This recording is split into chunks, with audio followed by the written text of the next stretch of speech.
E aí, gente, tudo bem? Hoje a gente vai conversar aqui sobre algo extremamente importante. O que nós podemos aprender com a partida de Charlie Kirk? A grande verdade é que nós precisamos aprender a discernir todas as coisas. A Bíblia diz que o homem espiritual discerne todos e a todas as coisas. E eu quero ler um texto, que é um dos textos que mais fala sobre o que aconteceu. Está na Bíblia. Vamos lá. Atos, capítulo 13, versículo 36, fala assim: porque tendo Davi, no seu tempo, servido conforme o plano de Deus, morreu, foi sepultado ao lado de seus pais e viu a corrupção. Cara, quem que tá falando aqui? Em outras traduções, vai falar que Davi, servindo a sua geração, morreu e foi sepultado ao lado dos seus pais. O que mais me chama a atenção aqui? E aí, trazendo um paralelo para Charles Kirk, acontece que ambos, tanto Davi como Charlie, como muitos outros homens e mulheres, serviram a sua geração, partiram e foram sepultados ao lado de seus pais. O ponto que eu quero compartilhar com você aqui de reflexão é a seguinte: será que nós temos servido a nossa geração? Será que nós entendemos que estamos neste tempo por um propósito maior que nós mesmos? Você já se perguntou por que você nasceu nesse tempo? O porquê você está plantado na cidade que você está plantado? A morte de Charlie Kirk fala sobre legado, fala sobre mensagem e fala sobre propósito. Um homem que viveu anos vivendo o seu propósito, vivendo o seu chamado, vivendo aquilo no qual Deus o chamou, o desenhou para viver, para fazer e para realizar nesse tempo. Sabemos que foi uma tragédia, meus amigos, mas o nosso coração descansa em saber que em todas as coisas Deus tem o controle e que tudo é permissão de Deus. Ainda que a gente não entenda a morte, afinal não fomos feitos para isso. Fomos feitos para viver eternamente. Sobretudo o pecado instaurado na humanidade criou a morte. A morte é a separação da vida.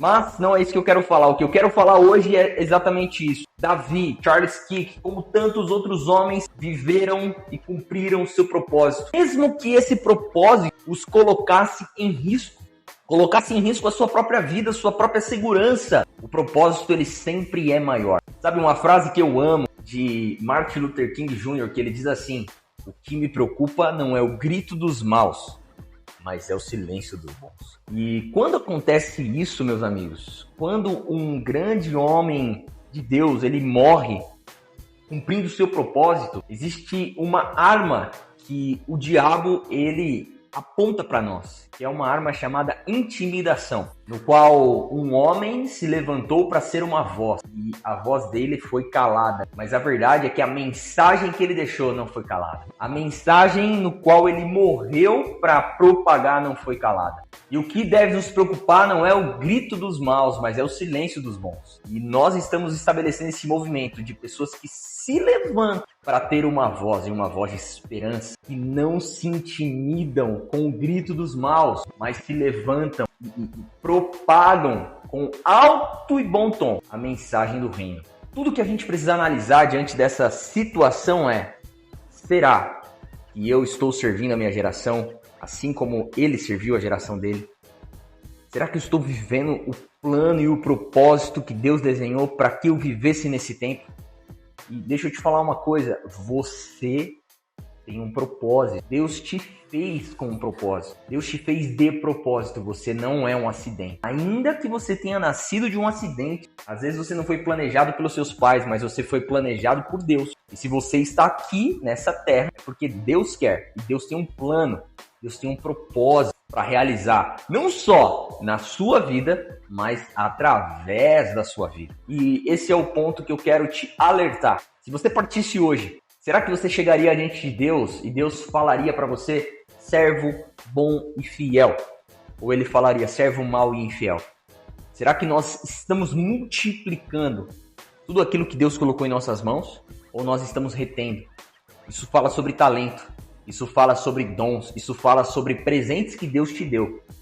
E a verdade, e a pergunta que você deve se fazer é: será que eu estou multiplicando? Será que eu estou transbordando tudo aquilo que Deus me deu? Tudo aquilo que Deus colocou nas minhas mãos? Ou eu estou retendo? Isso fala sobre chamado, isso fala sobre propósito. Nós precisamos partir daqui de mãos vazias. Ou seja, entregando tudo, gastando tudo que temos, toda a nossa força, toda a nossa energia, todos os nossos dons, talentos, recursos, tudo isso gastando para cumprir o propósito no qual Deus nos chamou. E a mensagem que a morte desse homem deixa é: cumpra o seu propósito, cumpra o seu chamado. Ele não deixou apenas uma herança assim que morreu, mas ele deixou um legado. Herança é o que você deixa para as pessoas, legado é o que você deixa nas pessoas. E é isso que ele fez. Ele deixou um legado numa geração. E a pergunta que eu devo te fazer e me fazer é: se eu partisse hoje, qual legado eu deixaria? Qual marca eu deixaria? Será que uma marca que aponta para Cristo? Ou simplesmente uma pessoa que viveu como um bom cidadão e morreu e assim foi? Sabe, nós precisamos nos comprometer com a construção da vontade de Deus na nossa geração. Assim como eu li no texto de Davi e muitos outros, Moisés, Paulo, Timóteo, Jeremias, cara, tantos homens de Deus que serviram a sua geração com afinco, assim devemos ser nós. Mesmo você estando no mundo dos negócios, você estando numa faculdade, ou seja, o ambiente que for, Deus te chamou para cumprir um propósito. Que essa reflexão possa tocar no teu coração e você possa de alguma maneira se mover em cumprir o chamado que Deus colocou na sua vida. E assim, que se a Bíblia fosse escrita de novo, pudesse ter o teu nome lá, assim, ó. Assim, a pessoa, o seu nome, serviu a sua geração e partiu, e foi sepultado ao lado dos seus pais. E assim seja o nosso desejo. Deus abençoe você, cumpra o teu propósito, seja um builder, construa o futuro, construa a vontade de Deus na sua geração. Vamos para cima.